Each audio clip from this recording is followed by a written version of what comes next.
Hey guys, welcome back to the channel. Mark here with the Better Mark. Let's get into the Friday, August 9th Major League Baseball betting card.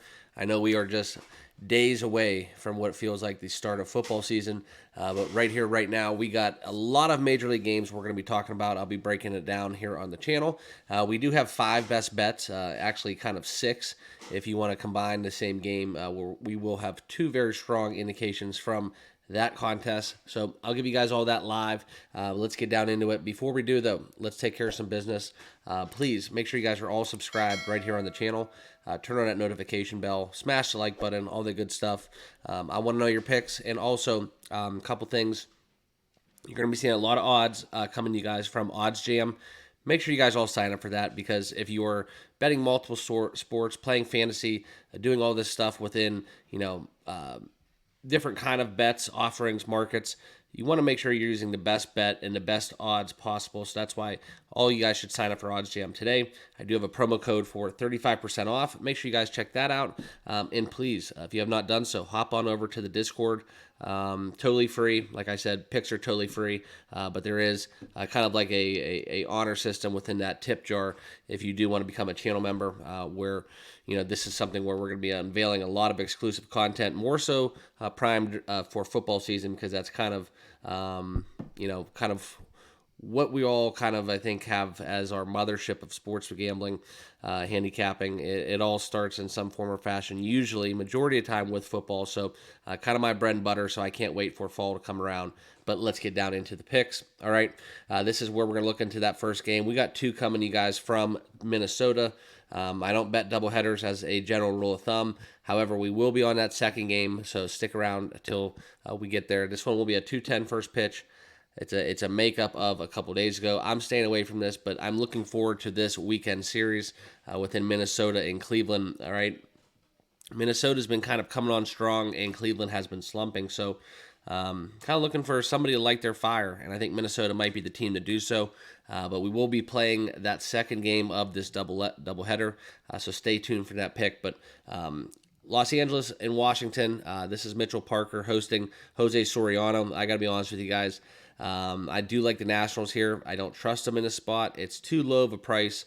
But if I was going to bet this game, my numbers are saying Washington over, as well as the minus 110 on the money line. But I'm going to stay away from this one for all intensive purposes. I just don't trust the Nationals on a day-to-day basis.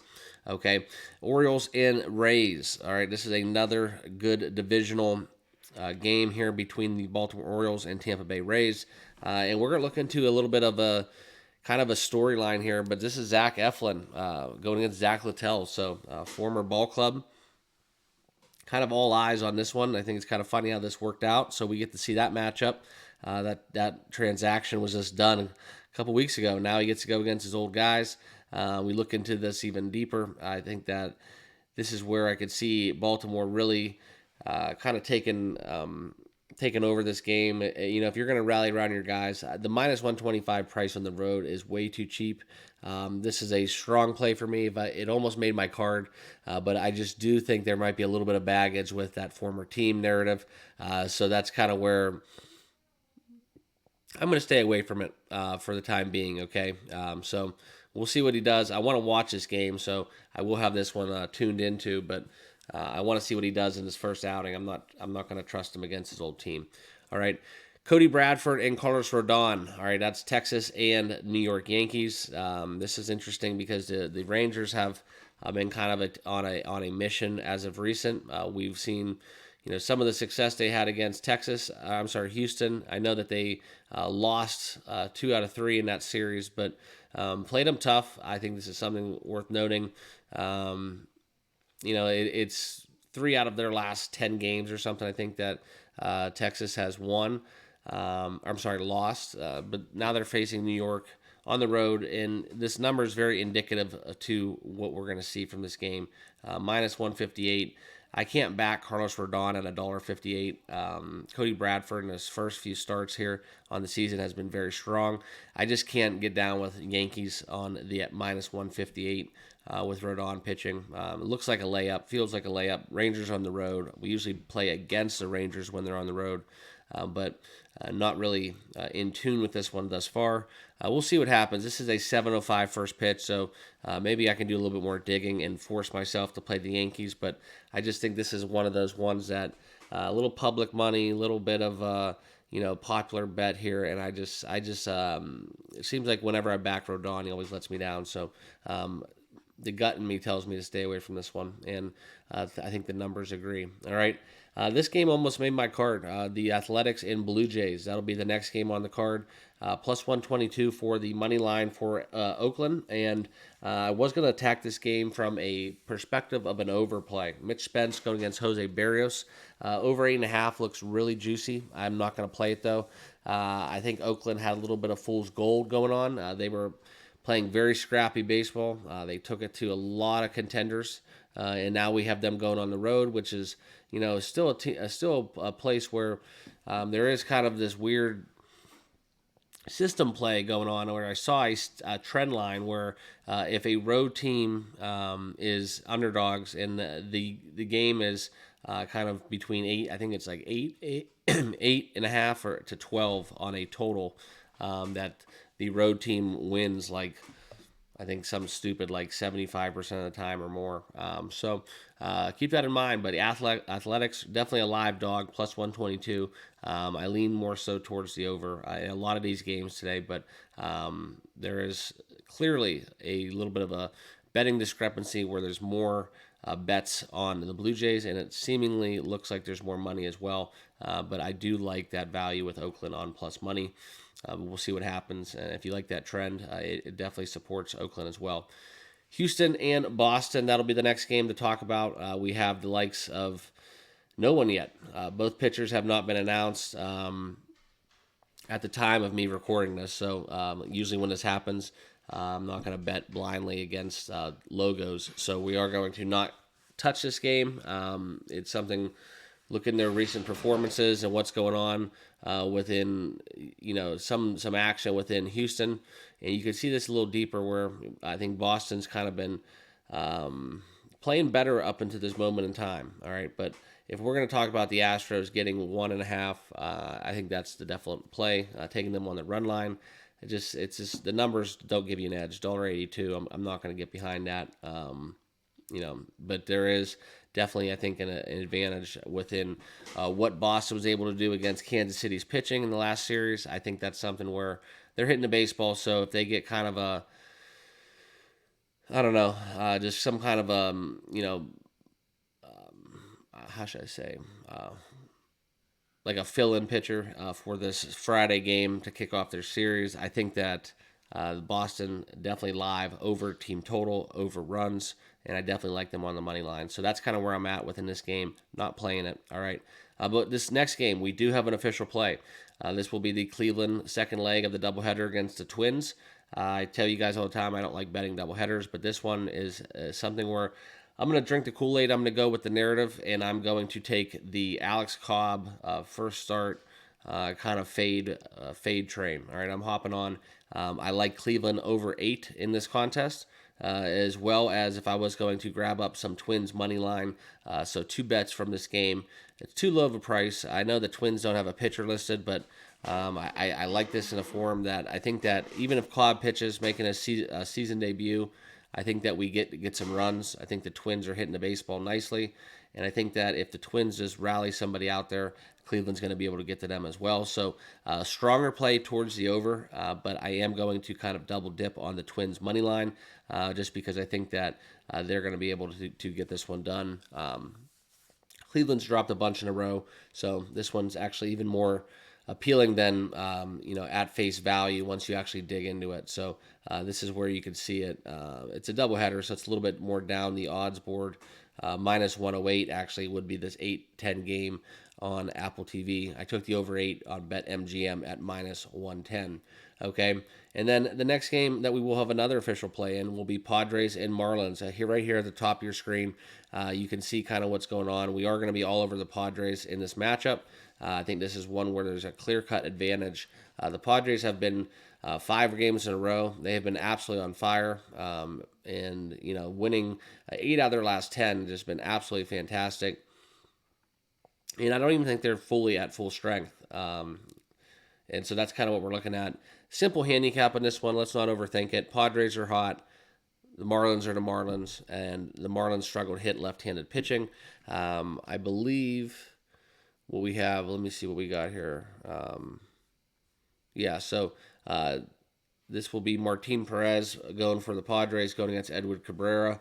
A lot of runs in this game, too, I could see, but Perez has been a little bit more serviceable since being acquired from Pittsburgh. And that's something where I look for the Padres to get it done. I'm not against the run line as well, so that's something where you could get into a little bit more action on this game if you elect to do so. I think there's a little narrative too where you see a pitcher that, let's say that the Marlins are a little bit more experienced facing, I should say that, than the Padres would be rolling out. But anyways, it's kind of just not a familiarity issue. It's a lefty against the Miami Marlins roster issue. So you could shoot the narrative all you want about how the Marlins may have played the Pirates more in the past, seen Martin Perez more often. I don't really care. I think that this is a low enough price to get behind the Padres. So I got this one at minus 132. Best number out there right now is minus 136. So be sure to shop around and see what's going on. But I just think this is as close as a layup as you can get, and that's the only reason it gives me pause out here. Okay, we will have Boston and Astros, another matchup.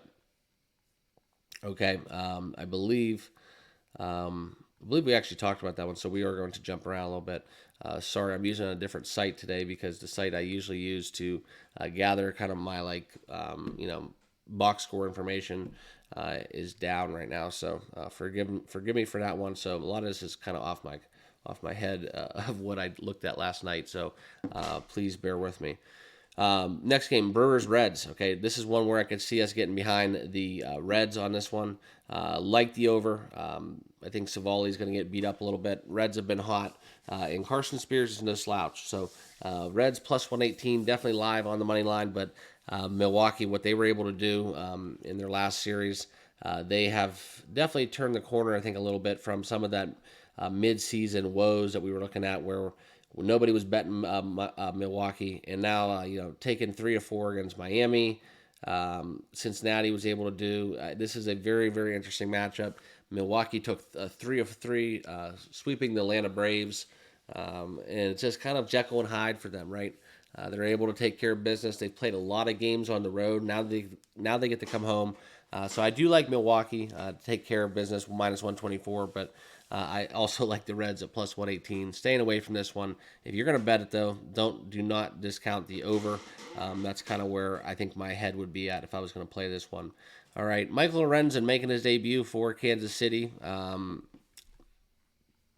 this matchup, I think we can definitely agree to disagree that if Kansas City was in the National League and St. Louis was in the American League, very similar ball clubs. This is, I think, in my opinion, clones of each other. Okay, but Michael Lorenzen coming over from Texas.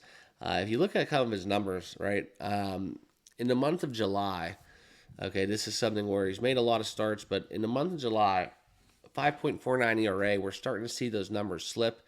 And I do want to apologize. This is actually his second game for Kansas City. So he had a 1 of 5 2/3, 5 hits, 1 earned run going against Detroit. I got to be honest with you. I think that if Miles Mikolas, anybody else was pitching except for Miles Mikolas, I think this is a clear-cut St. Louis money line play. I'm going to stay away from it, leaning towards backing St. Louis, but I don't have to bet this. We have a lot of other plays. Plus 107, those are the main reason why I'm attracted. This adds up from a value perspective, so that's kind of where I'd be with taking St. Louis in this game, kind of fading Lorenzen. But I kind of have another rule of thumb. I don't bet on Miles Mikolas at any given point of the season or time in the history of the earth. I kind of stay away from him. He's like an auto fade. All right. Cubs, White Sox, Battle of Chi-Town. All right, I like the fact that the White Sox were able to break their losing streak, and this is going to sound crazy, you guys, but Grady Sizemore, I don't know. Maybe they rally behind him, but I really am having a hard time to not bet the Chicago White Sox first 5 innings. All right. It's kind of where I'm at. It may end up sneaking on my card, but if I was going to give you a game that you guys want some value on, it would be definitely Chicago. First 5 innings, White Sox. All right. Wait for the market to adapt. Also, you could take that +1.5, -135. A little juicy. Trust the Cubs bullpen, not so much. So that's kind of where I'm at with that game. If there's one pitcher on the White Sox that I can get behind, it is the likes of Garrett Crochet. Kind of setting up for maybe a little bit of an upset. And you add in the rivalry, you add in Grady Sizemore, White Sox at home. We'll see. I mean, Jameson Taillon has been pretty much fantastic, but he's had a couple hiccups recently, and I think this is where the White Sox might look to get a couple in a row here. So string some wins together. I doubt it, but excited for Grady Sizemore. So as a Indians fan, getting to see him make his head coaching debut, it's gonna be interesting. I'll probably end up watching this game. It'll be on one of my screens. But last note about this, because I don't want to spend too much time talking about the White Sox. I just was a shell of myself watching his interview when I saw his press conference. He does not look like the ball player he used to. So my man was jacked, and now he's just looking like, Father Time definitely sat in. So can't wait till that happens to me. But anyways, I digress. Back into the picks. So no play for me in that one, but we are going to touch the next couple games. This will be the Braves-Rockies. I like the over 10. Why not? I think the Rockies at home. You got a lot of potential in this one. Tanner Gordon, 7 ERA. Let's look for the Braves. Bats to wake up. Last 3 games with Milwaukee, I know that the Braves were able to score 7 and 5 respectively, but they also gave up 16, 8, and 10 respectively at home. So couple that in with Coors Field. Grant Holmes going for the Braves. I don't trust Tanner Gordon or anybody on the Rockies bullpen, or I'm sorry, Rockies rotation for that matter. So we're going to be taking Braves Rockies over 10. You've got to shop around for that number, but it's available right there in the market. Okay. And then we can hit up Phillies in Arizona. No play for me. Zach Wheeler and Ryan Nelson. Phillies have been hot. I think this is where you could maybe possibly get a buy low price on the Phils. And right here, -146. It's a good value for them being on the road, but I'm not going to touch it. Possibly even look into a no-run first bet. And we will very strongly consider a no-run first bet in this game and the last game we're going to be talking about. This will be the Mets and Mariners. And quite frankly, all 3 of these games, I'm really looking. These last 3 games I'm going to talk about, very quite frankly, might be no-run first bet candidates for me. Mets is the first one going against the Mariners. Okay. Jose Quintana, Bryce Miller, lean towards the under. Also lean towards taking the no-run, like I said, but no official play. Okay. And then the Mets and actually, I do apologize.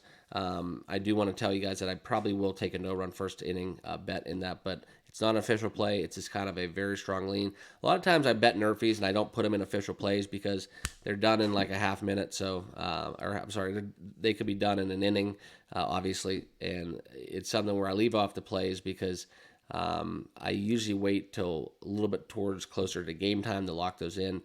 So this is kind of where I'm at. Just want to let you guys know. So if you do want to know more about what no-run first inning bets I make sure you guys are all over on the Discord. All right. But we will have a play in the Pirates and Dodgers. Flaherty getting his home debut for the Dodgers. I like the fact that Mitch Keller's going for the Pirates. So I'm going to attack this kind of a weird way. Looking for a little regression. Dodgers, Pittsburgh, first 5 innings, taking the under 4.5. That will be my bet for this game, -128. All right. And then the final game on the card, Tigers and Giants, okay? No play for me, no pitcher listed for the Tigers, and quite frankly, the -190 price is unbettable in my opinion. The Tigers have been nrfi killers, so I'm going to look to go against that grain. They've been, one of the teams that's been burning me. For some odd reason, I always end up taking nrfi's with the Tigers, but in this matchup, I am going to probably look into this. We'll see how my bets play out, but if I get close to 10-15 and we're up on the day, I probably will be firing on a no-run first inning bet within the Giants and Tigers contest, okay? All right, but that's what we have. A little quick recap. Apologies. This video is a little bit choppy, I got to admit, but I have not had my coffee yet. So cheers to you guys. Good luck on your bets. Wish me luck. I'm in a golf tournament this weekend. So the content might be a little bit early or might be a little bit late, but we will have picks out Saturday and Sunday. So make sure you guys all stay tuned. Subscribe for more. If you have not done so, perfect time to do so. Subscribe right down below, and please smash that like button. And feel free to let me know what picks you guys will be on. Follow me on X, all that good stuff, and we'll see you all tomorrow. Cheers.